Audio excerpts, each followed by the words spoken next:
This video has been brought to you by the Partnership for Conflict, Crime, and Security Research.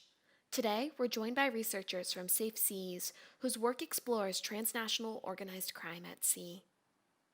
Welcome, everyone. My name is Christian Bueger. I'm the co-director of the SafeSeas network. And today we are here to talk about the TOCAS project. And TOCAS stands for Transnational Organized Crime at Sea. And I'm here joined by Professor Tim Edmunds from the University of Bristol, who is the principal investigator of that project and who is one of the other directors of the SafeSeas network. I'm also being joined by Dr. Scott Edwards, who also works at the University of Bristol and who is the research associate on that project. Very quickly about SafeSeas and the project. SafeSeas is a broad international network of scholars interested in maritime security in different regions of the world. And I'd like to invite you to visit our website. The website is safeseas.net. And there you can also follow our Twitter account, and you can also subscribe to our newsletter. There's a fantastic number of events coming up and really important information and publications on maritime security, and in particular on blue crime. And blue crime, this is exactly what we're going to talk about today, and we're going to do this as a conversation. And I'm going to ask a number of questions, which Tim Edmunds then hopefully has amazing answers and interesting insights to. Let us start in the following way and talk a little bit about the sea. Blue crimes, quite obviously, that's talking about the sea, what happens at sea. Now, when we talk about crime and security, most often we do not really think about what happens at sea. So then the question we have to start with is, why should we pay more attention to crime at sea? Tim.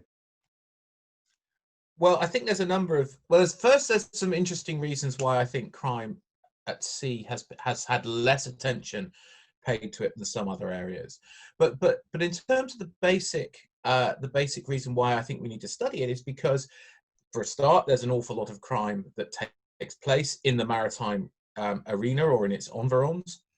But also, if we're talking about transnational crime, transnational organized crime, that implies the movement of criminals or illicit goods or criminal activities between countries and between regions. And often those movements take place at sea. However, it's been striking for us in our work on maritime security that, as in so many other areas, including more traditional areas of security and law enforcement, when it comes to maritime crime or blue crime, there is a continuing legacy of sea blindness, both in terms of how these issues have been treated in academic disciplines, but also often at a policy and practitioner level. Now, that doesn't mean that the sea has been absent from these debates. There's been lots of very interesting work done on the sea, but often from a security perspective, that tends to concern the role of navies and great power competition at sea and sort of military confrontations.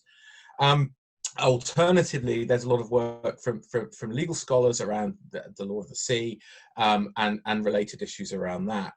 But actually, what falls through those two areas is often maritime security issues more broadly defined, which tend to cross between what might be seen as traditional security challenges and those that are challenges for law enforcement.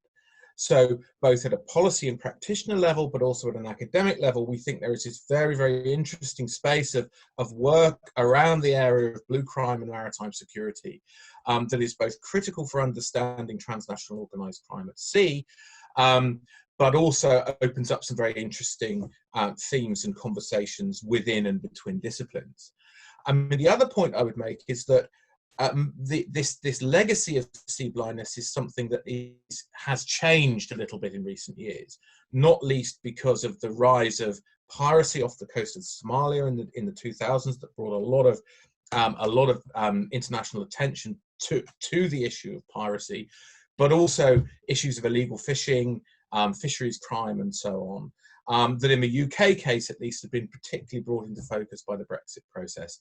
So the answer is that there are a lot of extremely important and significant facets of transnational organised crime that involve maritime components, but these have often not been looked at as much as they perhaps should be because of legacies of sea blindness, and that this is beginning to change, and our project is part of building on that momentum to cast the notion of blue crime more widely. Oh, fantastic. So we are living in a new age, so to say, of sea awareness, and this is then the project, what the project actually also opens up and contributes to more broadly. You mentioned piracy, in particular in Somalia. Now, piracy is also going on in various other areas, as well as illegal fishing. And indeed, in the environmental community, there has been a lot of attention to the harm actually being caused by illegal fishing. Now, when we're talking about transnational organized crime at sea or blue crime, would you say that these two are the most important ones? Are these the crimes that we should center all of our attention to, or would you rather suggest that we should think in different or new directions? Well, I mean, I think part of the philosophy of the TOCUS project is that we do need to think in broader terms about what we mean by blue crime, and there are a number of reasons for that. The first is that, well, piracy and illegal fishing are perhaps the two most high-profile maritime crimes, but they're one of a whole pattern of activities, of criminal activities, organised criminal activities that take place at sea or in the environs of the sea. So, for example, that includes a whole range of issues around smuggling of various sorts, whether the smuggling of narcotics, the smuggling of people, smuggling of arms, but also issues like wildlife smuggling, and indeed the smuggling of legal goods for illicit purposes. Blue crime itself is cast much more widely than piracy and illegal fishing. And the other thing that we've drawn out quite a lot in the project is the significance of various forms of environmental crime at sea. Now that, of course, we include illegal fishing in, or fisheries crime, but it also includes a whole range of issues around, for example, pollution, around illegal resource extraction and mining, critical infrastructure. So actually, once we start looking at blue crime, it becomes much more than just about piracy and illegal fishing. Now, I think there's two interesting implications from that. The first is that when we look at what the policymakers and the practitioners are doing, they are also broadening out their approaches and understandings towards blue crime. So Christian mentioned piracy off the coast of Somalia. Now, piracy off the coast of Somalia has largely been suppressed since 2012. However, one of the interesting features of counter-piracy operations in that region is that they've not gone away, and that the maritime security and law enforcement structures that were established in the Western Indian Ocean in response to piracy are still present, but have broadened their attention to wider issues of maritime security, whether that's narcotics trafficking down through the Western Indian Ocean or whatever. And we can see some quite similar patterns in other areas. So I mentioned that piracy has largely been suppressed off the coast of Somalia. That's certainly not the case in the Gulf of Guinea at the moment, which is emerging as something of a hotspot for contemporary piracy. But also, again, in the Gulf of Guinea, there are a range of other issues, environmental crimes at sea, trafficking issues, and so on.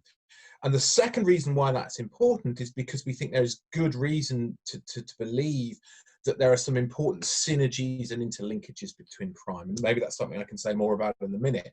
But the more we dig into what's happening in terms of the expressions of maritime crime and the organised networks behind that, thinking in these kind of rather compartmentalised ways about specific issues is not always particularly helpful because of the adaptive nature of crime at sea in various sorts of ways. So basically, we think in order to understand blue crime, we have to take this broader picture and to understand both the range of issues that are at play, but also the interconnections and the synergies between them. And as I say, that again follows what is happening in some parts of the world in terms of maritime security practitioner and policy making responses.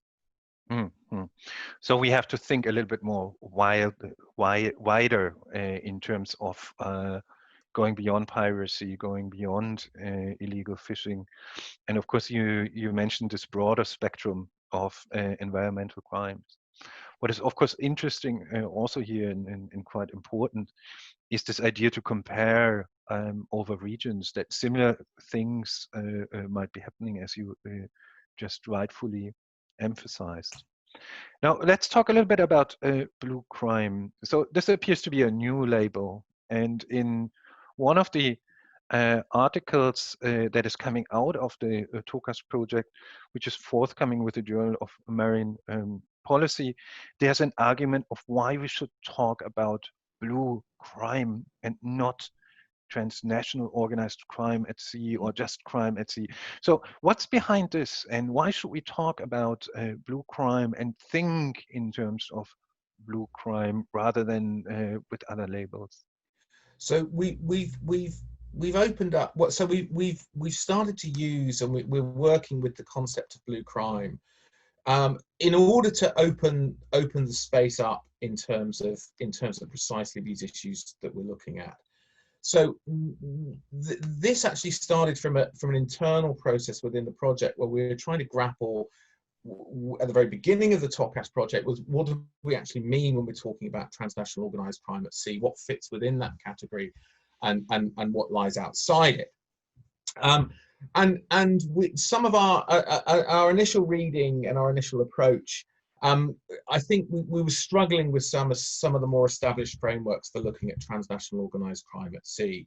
Now, broadly, they comprise legal concepts and approaches, which we found could often be a little bit too restrictive. So we've worked a lot, for example, on the UN Convention on Organised Crime at Sea in terms of building our own definitions, and also UNCLOS and other specifically maritime conventions and legal statutes.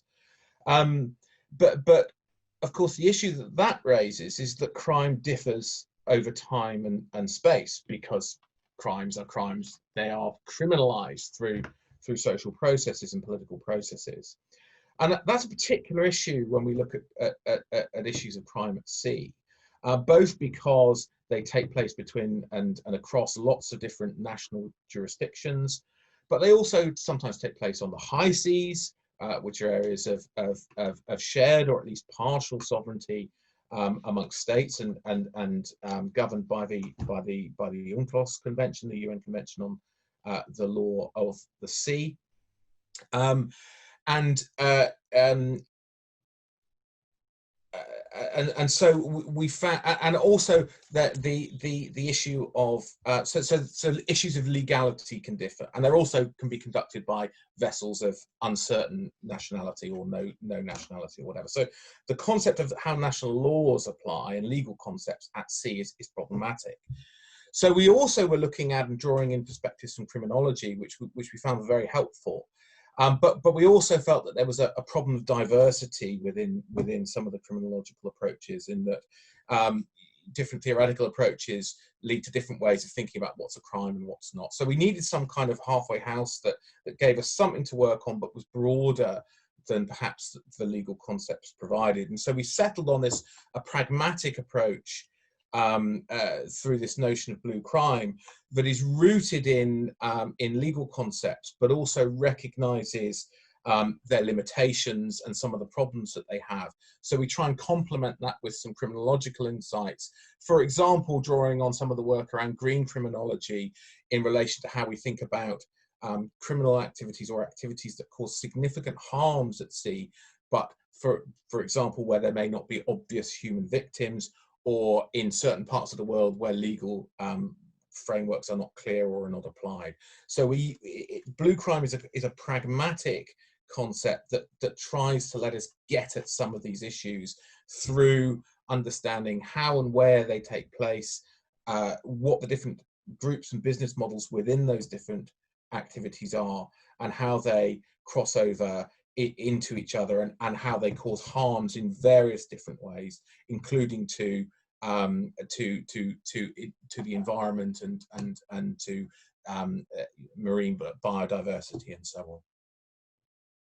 So blue crime opens up new space, right, between the legal discussion and the criminological discussion.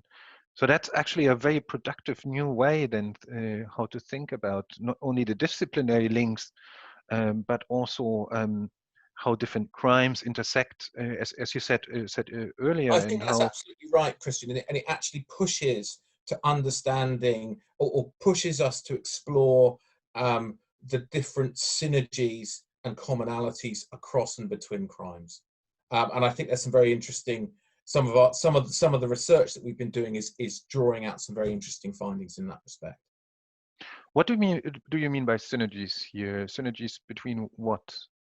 So, for example, I think when we look at, so I think there are synergies in a couple of areas. So often the entry requirements for engaging in blue crime are relatively low. They involve access to a boat, they involve access to seamanship skills, and perhaps access to a gun if the crime involves violent activities.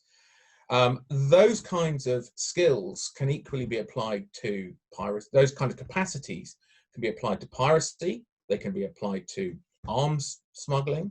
They can be applied to narcotics trafficking. They can be applied to legitimate fishing activities and so on. So I think when we look at what is required to carry out blue crimes, that there are significant commonalities across the different types of crime. Now, that's interesting because it means that if you define someone as a pirate, that might be fine if they're engaging in piracy. But then those same people, those same criminal networks may also, and indeed we have evidence for this, adapt and engage in other kinds of crimes as well, or indeed legitimate activities. So I think there are kind of capacity synergies across the crimes. The other important issue that comes out of this is that once we start looking at how crimes are organized, the criminal networks themselves are often enduring and adaptive. So we've talked a lot about the suppression of piracy off the coast of Somalia. Well, most research suggests that while the actual activities of piracy have been suppressed, the piracy networks, the organized criminal networks that lay behind piracy off the coast of Somalia have persisted. But they have adapted in response to counter-piracy measures and a whole range of other different things. And so there's a lot of evidence, for example, that the pirate networks have actually moved their activities into other forms of maritime crime, like, for example, people smuggling between Somalia and Yemen, like arms trafficking, even some suggestions of being engaged in narcotics trafficking down through the Indian Ocean. So again, it comes from, if we take this blue crime view, it encourages us to look at these kind of look beyond the narrow sectoral issues of a particular type of crime, to consider the organized networks behind it and the kind of capacities and intersections that happen across and between crimes as well. If we talk a little bit about the responses, so both the law enforcement responses, but also policy responses, as well as capacity building projects that assist countries in fighting blue crimes. Would you say that the blue crime framework also opens up new space there to find synergies in the responses and perhaps make law enforcement policies and capacity building more effective or more targeted? So the first thing is that I think it broadens the range of responses that are appropriate, or that are potentially useful.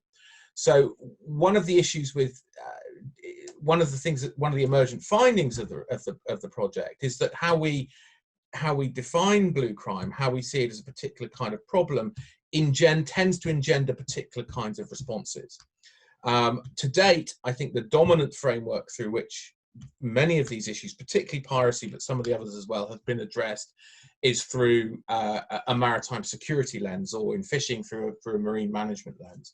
Now, those lenses create particular kinds of responses. So in terms of if it's a maritime security response, the emphasis tends to be on kind of policing issues at sea, the suppression of the crimes, the expressions of the crimes themselves at sea.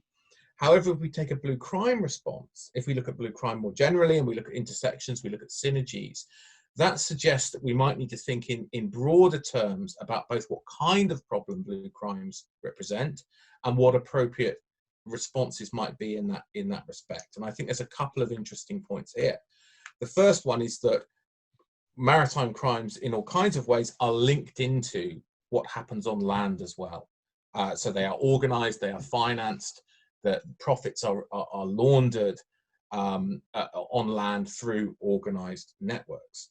Now that suggests that if we want to really tackle blue crime, and we want to tackle the networks and the root causes of that, the orchestrators of blue crime, as well as its expressions at sea, then we might need to draw, for example, on criminological approaches, on criminal investigation, on a whole series of responses around criminal justice on land as well as on sea. But we also know that blue crime often takes place because people in coastal communities are often feel they have no choice. Their livelihoods may collapse for whatever reason, jobs may not be available, and blue crime offers a way of securing livelihoods. Now that in turn, I think, points us to responses that look at sustainable development and social exclusion in coastal communities and much fishing communities, for example. But also, I think it's important that when we consider blue crime, we consider it in the context of international political economy more generally. So fisheries crime is an issue because people like to buy cheap fish. Similarly with narcotic smuggling and so on. So there is so the problem with taking a simply maritime security or simply law enforcement approach to these issues is that actually you squeeze out some of these wider structural reasons as to why blue crimes happen in the way they do, which in turn perhaps narrows down the kinds of responses we might see in relation to capacity building or international cooperation or criminal investigation or whatever, in relation to how these crimes are dealt with. Fascinating. So there are actually real-world implications, and yes, absolutely. There's something at stake here. Now, in the beginning of June, the TOCAS project held a major international event on piracy data, actually. And the event was looking into what kind of knowledge is available on piracy and whether we have the right data. And in the early summer, the project is going to host a big launch event, actually, of a so-called evidence base. Can you tell us a little bit about why is it so important to ask these questions? What kind of data do we have on particular blue crimes, and what is behind this evidence base? It sounds mysterious. So the fundamental principle behind the development of the evidence base is that if we're going to develop good policies and good responses to blue crime, then we require good evidence in order to do so. And I'm actually going to hand over to Scott here, because Scott is the lead in the project in compiling the evidence base. So Scott, you maybe want to tell everyone a little bit more about what the evidence base is, why it's come about, and why we think it's an important thing for us to be doing. Yep, great, thank you. So I think there's 4 key problems that the evidence base aims to address, which have kind of informed our decision to produce it in the first place. As Tim's mentioned, a kind of key motto of our project that's emerged is good policies and responses require good evidence. And we found in our research for a lot of these blue crimes, there often isn't a clear understanding or awareness of what these problems are, how they manifest and their different expressions, and just who is involved in these blue crimes. We found in a lot of cases, I think in particular areas such as waste smuggling or cyber crimes or timber trafficking, that this has led to extremely weak responses and poor policies. And we start to see an increase in the scope of some blue crimes rather than any sort of movement towards efficient prevention. So I think the first problem that the evidence base aims to address is being able to inform people on the kind of core issues around these blue crimes and raise that awareness. I think the second problem it aims to address is sometimes there can, in a way, be too much evidence for some crimes, such as piracy and human trafficking, as many different sources of evidence are underlined by very different perspectives. This not only creates a relatively disparate understanding and field that's difficult to navigate for policymakers and practitioners, as well as academics, but it also further limits responses as well. I think IUU fishing is a key example of this. If we look at where there's a significant divergence in how IUU fishing is tackled between those who understand it more as this fishery management issue and those who understand it more as a criminal issue where enforcement and law enforcement should be emphasized. So I think by bringing these perspectives together in one place, the evidence base can lead to more complete understandings and help improve efforts to manage these blue crimes, which are often underlined by one particular perspective rather than having an all-encompassing response. As Tim's mentioned as well, I think the evidence base aims to address this problem of there not being a great understanding of just how these blue crimes intersect with one another, which also further limits how they're dealt with. So we heard from Tim earlier, in the case of IUU fishing, for example, it's oft quoted that IUU fishing is also linked to slavery and drugs trafficking, but there hasn't been a great deal of work which looks at the actual dynamics of these links, as well as how enforcement should be adapted in response to them.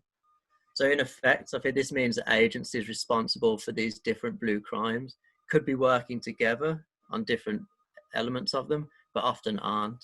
And I think one of the kind of key things we're trying to highlight within this evidence base is these different intersections and just how these different crimes are linked as well. And finally, I think the evidence base is important because it aims to be extremely accessible. There's some really great research out there which actually suffers from problems with accessibility. If we look at things like academic literature or some policy documents, these might not be readily available in the public domain because of paywalls or in terms of policy not having a platform for distribution. And they might also be written in a way that's too abstract or inaccessible to be meaningful for those that could be learning from the different points that they raise. So I think the evidence base is important because through this, we can begin to address all these problems, but also do so in an accessible manner and have it as a very centralized source of information for people to draw upon as well. Thank you. That sounds very, very appealing. So basically what we're getting here is a systematic overview of anything that is known about blue crime. And what I also pick up here is we also learn what we actually do not know, what is unexplored and what deserves further attention. So this will be the one-stop shop for anyone interested in blue crime. But to be a little bit more precise, what do you think are the users of this evidence base? For whom is that written? Who should use that? Who will use it? I think because the hope is that it's going to be extremely centralized, as you say, this one-stop shop, and also it's kind of been produced with this aim of accessibility. Our primary hope is it's going to be a really useful resource for pretty much anybody interested in these different areas of maritime security and blue crime. But I think it'd be particularly useful for policymakers and law enforcement, as it'll be something that they can draw upon to plan their responses and gain that clearer understanding of the crimes, but but also the different ways that these crimes are understood. So therefore they can draw upon this to draft this more holistic approach, which currently might be lacking in some sectors. But I don't think it's limited to policymakers and law enforcement. So you have different sectors like teaching. It'd be a useful tool for teaching, as it'd be accessible. It'd be a very useful tool for scientists and also hopefully academics, because we're drawing all these different perspectives in. Hopefully it helped to forge conversations around these blue crimes and between the different perspectives of how they're understood as well. So hopefully it'll be useful for pretty much everybody who is interested in at all in blue crime. So this is actually an appropriate tool for the age of sea awareness. Tim. I was just going to say, I think we're also responding to a clear demand from the kind of maritime security, maritime law enforcement community. I mentioned before at the very beginning about this sort of legacy of sea blindness. And I think what that means is that maritime security practitioners often don't have a great deal of evidence to draw on, both in relation to their own responses, but also in relation to how they convey the significance of maritime crime to their political masters, for example. So there is an appetite, I think, for work that shows connections, that provides reliable data, reliable evidence, in order both to inform responses, but also to convey the significance of maritime security and blue crime to governments who otherwise might see the maritime security problem primarily in terms of naval responses and so on. So it speaks to this wider broadening of the maritime security, the blue crime agenda more generally. So we very much look forward to the launch event of this, which we are looking at for the early autumn. And of course, it will not be the only event that is actually coming up as a form of a webinar. Now, in the project, there's also a focus on the Indo-Pacific. Why is that of benefit to also zoom into particular regions, and what is behind that? Well, I think for a start, I mean, the most important, well, I mean, there's a couple of interesting points here. The first is that the first is to do with the maritime as a space to study. So I think when we look particularly at security studies and international relations, which is the academic background that all three of us are from, there's long been a tendency to view global politics from the land. So in terms of land-based regions and the interaction between those land-based regions. However, when we start looking from the sea, what we mean by a region shifts. So if we look, for example, at the Indo-Pacific, which is our area of focus, we can see that what happens in East Africa is affected by or affects what happens in South Asia. That it is affected by or affects what happens in Southeast Asia, which in turn links into the Indo-Pacific. So what we see is an interlinked maritime regional complex, which has different characteristics in different subregions, but in which the transnational scope of the issue becomes apparent within that regional space. So part of the focus on the Indo-Pacific was trying to think in terms of maritime regions rather than land-based regions. But we also thought that actually, when we take the issue of blue crime, this region is emblematic or paradigmatic in lots of different ways. So we see the expression of various forms of blue crime in and across the region, as well as significant efforts from states within those regions and indeed international actors to address those problems. And piracy is one example of that, but also a range of other maritime security issues as well. So we see the Indo-Pacific as a paradigmatic example of the kind of issues that we're talking about. And the other interesting thing about this then is that it encouraged us to look at how at experience sharing and lesson learning within and between subregions of that region. And we can see this we can see this, for example, between the Western Indian Ocean and Southeast Asia and the South Pacific, where innovations that happen in relation to maritime security and blue crime responses, often in the first case due to counter-piracy measures off Somalia, have then been developed and imported and emulated elsewhere. So there is a sense of learning between subregions within the same region. And I think that again is a very interesting avenue for us when we're looking at how responses are formulated, what works, what is understood to work and why, and how those experiences then get transferred and shared elsewhere. So I think the Indo-Pacific provides us with this very, very interesting maritime region through which we can really pull out and examine the various different aspects of how blue crime manifests in practice.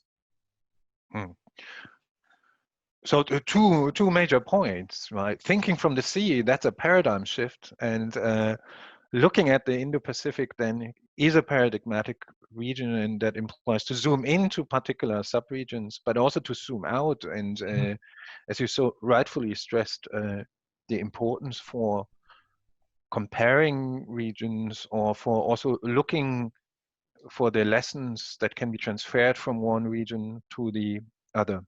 We're almost out of time, but it should be clear by now how this project in many ways shifts how we understand the sea and how we understand crime at sea, namely as blue crime.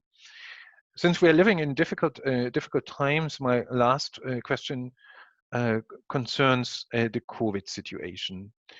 What do you think, since we're now struggling with this global health crisis, should we invest more energy on blue crimes, or do you think it's now lower in the priority ladder than before? Well, I think in practice, and at the moment at least, it is lower in the priority ladder, as you put it, Christian. So I mean, I think the impact of the current pandemic on blue crime is still rather unclear, but appears to have been quite mixed. So in some areas, some parts of the drug trafficking cycle, for example, there appears to have been some degree of suppression that has happened because states have entered lockdown and have tougher border controls and so on. And that's particularly applies to how cocaine, for example, has moved onwards from wholesale to retail markets and so on. In other areas, the pressures of the pandemic appear to be creating new opportunities for criminals. So it's still early days, but there does seem to have been quite a significant uptick in piracy activities in the Gulf of Guinea in the first quarter of this year compared to the same period of last year. And there are some reasons to think that might be linked to the pandemic. So at the moment, the picture's rather mixed. What has been clear is that states have been focusing on controlling the pandemic, and again, for the maritime, that means particularly around ports, in ways that perhaps have restrained activities more widely in the maritime security law enforcement field. I think the longer term picture is less sanguine though.